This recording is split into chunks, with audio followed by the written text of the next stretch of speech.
Use of under. The dog is under the cot. A mother is under the fan. An uncle is under the tree. A ball is under the chair. A glass is under a tap.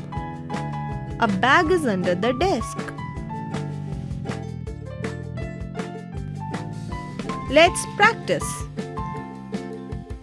Fill in the blanks using in, on, under.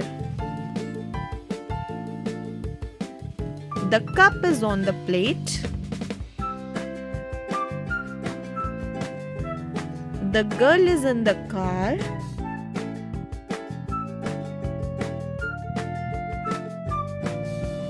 The doll is on the bed.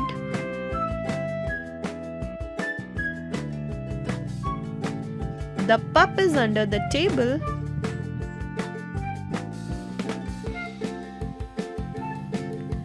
The pen is in the box.